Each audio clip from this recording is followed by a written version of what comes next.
He cheated on me. I found out, I cried, and still I stayed. Today I'm going to read the letter of a woman who decided to stay after an infidelity, and now lives with a question that won't leave her alone. Did I stay for love or out of fear? If you've ever considered forgiving a betrayal, stay. Hi, I know many people are going to judge me for what I'm about to say. I discovered that my husband was unfaithful 8 months ago, and it wasn't a one-night affair. It was a 3-month relationship with messages, with meetings, with lies. With planning, with intention. I remember the exact moment I saw the proof. My hands were shaking. My vision blurred. I felt my body freeze, like something inside me shut down to protect me.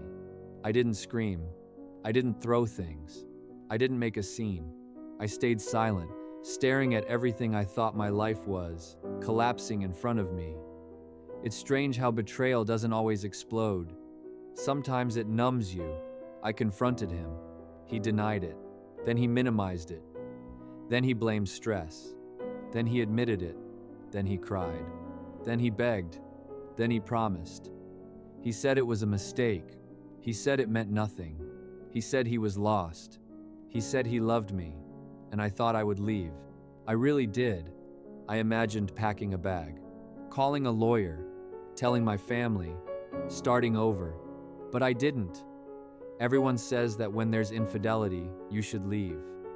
It sounds simple when you say it out loud, but no one talks about what's behind that decision.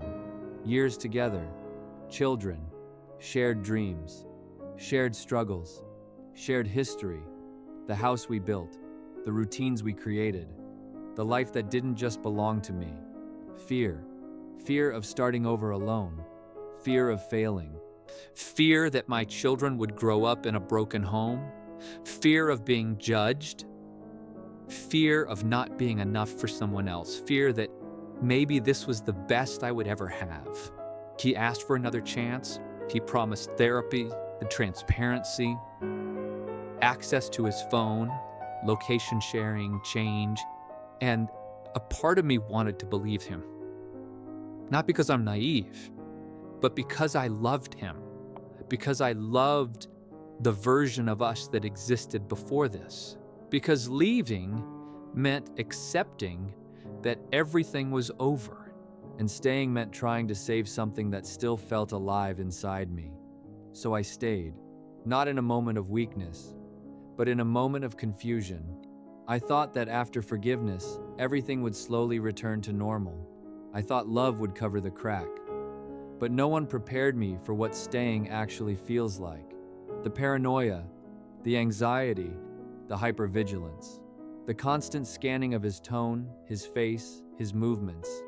I check his phone even though he no longer hides it. Sometimes he hands it to me willingly, and still my heart races. Every notification makes my chest tighten. Every time he goes out makes me insecure. If he's 5 minutes late, my mind creates stories. I don't argue like before. Now I hold things in. I measure my words. I choose my tone carefully. I don't want to seem controlling. I don't want to seem obsessed. I don't want to seem like the jealous wife. I'm afraid of pushing him towards someone else again. And it hurts to admit that, because I feel like now I compete not to lose him. Before, I felt chosen, safe, secure. Now I feel provisional, replaceable, like I'm trying to prove my worth in a relationship that once felt effortless. There are days when I feel like we're rebuilding. He's more attentive, more present, more careful. There are days when he hugs me and I believe we can make it. When we laugh and it feels almost normal.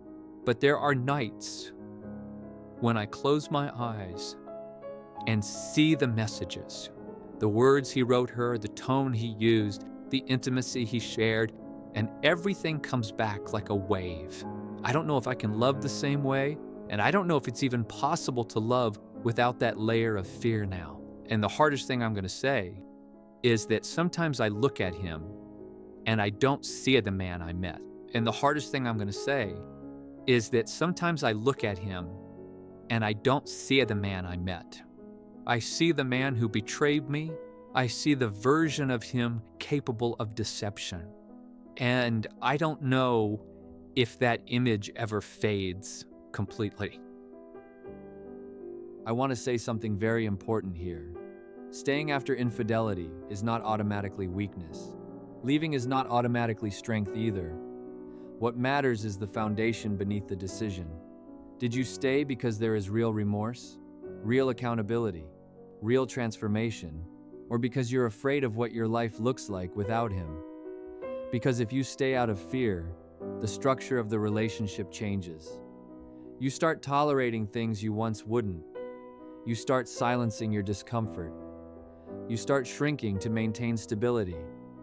You start walking on eggshells. You start competing in silence. You become hyper-aware of other women. You measure yourself. You overperform emotionally. That is not rebuilding. That is surviving. Rebuilding trust is possible, but not with promises, not with tears, not with temporary guilt, with consistency, with radical transparency, with full accountability, with patience for your triggers, with empathy for your pain, with willingness to sit in uncomfortable conversations again and again. If the one who betrayed you doesn't do the deep emotional work, the wound doesn't disappear. It transforms. It turns into resentment, and resentment doesn't explode loudly. It erodes slowly. Now here's the hard question. Did you stay to rebuild, or to avoid the pain of leaving? Because one path requires courage. The other requires endurance. One heals, the other postpones. I want you to answer something honestly. Can a relationship truly be rebuilt after betrayal? Not just survive, not just function, but truly rebuild? Does love ever become the same again? Or does it become something different? Is the crack always there, even if it's sealed? And if you stayed, did you stay for love or out of fear? And if you left, did you leave out of strength or exhaustion? I'm reading you, because this topic divides people. And many women live this in silence, pretending everything is fine while fighting internal battles every day. To the woman who wrote this letter, you are not weak for trying. You are not foolish for hoping. You are not desperate for wanting to save your family. But you are not obligated to endure everything. Forgiveness does not mean forgetting. Forgiveness does not mean pretending nothing changed. And love does not mean tolerating what breaks you. If you stay, stay with boundaries. If you leave, leave with dignity.